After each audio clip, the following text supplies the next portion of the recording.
మహాశివరాత్రి బ్రహ్మోత్సవాలకు శ్రీశైల క్షేత్రానికి వచ్చే భక్తులకు ఎలాంటి చిన్న ఇబ్బందులు కూడా తలెత్తకుండా ఏర్పాట్లు చేయాలని నంద్యాల జిల్లా కలెక్టర్ రాజకుమారి ఎమ్మెల్యే రాజశేఖర్ రెడ్డి అధికారులను ఆదేశించారు. బ్రహ్మోత్సవాల ఏర్పాట్ల నిర్వహణపై ఈవో శ్రీనివాసరావు అధికారులతో సమీక్ష నిర్వహించారు. పోలీస్, జిల్లా అధికారులు సమన్వయంతో పనిచేసి భక్తులకు ఎలాంటి ఇబ్బందులు కలగకుండా అన్ని ఏర్పాట్లు చేసేందుకు ఇప్పటి నుంచే సమాయత్తం కావాలని సూచించారు.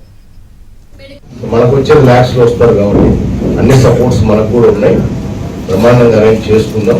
కానీ దేవస్థానం ఇందాక అన్నట్టు ఏదైనా డిపార్ట్మెంట్స్ అడిగినప్పుడు మీరు డిలే చేయకుండా ఇమ్మీడియట్గా యాక్షన్ ఉండాలి మీ సైడ్ నుంచి. ఎందుకంటే వాళ్ళందరి దగ్గర 15 రోజులు వర్క్ చేయాలి. నా రిక్వెస్ట్ ఇంకోటి కూడా ఏంటంటే ఇక్కడ పనిచేసి ఎవరైతే డెప్యుటేషన్ అవుతారో ఇక్కడికి ఆఫీసర్స్ అందరికి మంచిగా దర్శనం ఇవ్వండి. ఎవరు బాధపడవు. యోగారు ఎట్లా చేస్తారు, వాళ్ళు ఎట్లా ఇందాక అనుకున్నట్టు ఇచ్చారు. ఆల్ డిపార్ట్మెంట్ ఎంత కష్టం చేస్తే లాస్ట్ కూడా ఆయన చూసి వస్తే అందరూ హ్యాపీగా ఉంటారు. అక్కడ రిసీవ్ చేసే అకామిడేషన్ కానివ్వండి, ఫుడ్ కానివ్వండి, దర్శనం కానివ్వండి, గతంలో నాకు చాలా కంప్లైంట్స్ వచ్చినాయి. నీళ్ళు లేకుండా పనిచేసే ఆఫీసర్స్ ఉన్నారు.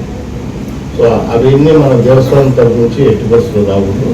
ఈ బ్రహ్మోత్సవాల సందర్భంగా సమన్వయ సమావేశాన్ని ఏర్పాటు చేయడం, గౌరవ కలెక్టర్ గారు ఏ శాఖకు సంబంధించి ఏవైతే మరి నిర్ణయాత్మకమైన తీసుకోవాల్సినటువంటి ఉందో, తర్వాత మీ రిక్వైర్మెంట్, మీ ప్రపోజల్స్ ఏవైతే ఉండో ఇస్తే వాటిని ఒకసారి స్క్రూటినీ చేసి వారు ఇచ్చేటువంటి సూచనల ప్రకారం ప్రతి ఒక్కటి నా సపోర్ట్ ప్రకారం అన్నిటికి కూడా లాజిస్టిక్ ఎండ్ తీసుకెళ్ళడానికి తప్పనిసరి చేసి గతంలో కంటే ఈ సంవత్సరం బాగా మెరుగ్గా, అదేవిధంగా భక్తుల యొక్క మనోభావాలకి అనుగుణంగా మరి ఈ సంవత్సరం బ్రహ్మోత్సవాలు జరిగినాయని చెప్పి మనందరం కూడా మరి భగవంతుని యొక్క సన్నిధిలో పనిచేసే సేవకులుగా భావించి ఈ కార్యక్రమాన్ని విజయవంతం చేయవలసిందిగా మిమ్మల్ని అందరినీ కూడా అభ్యర్థిస్తున్నాము.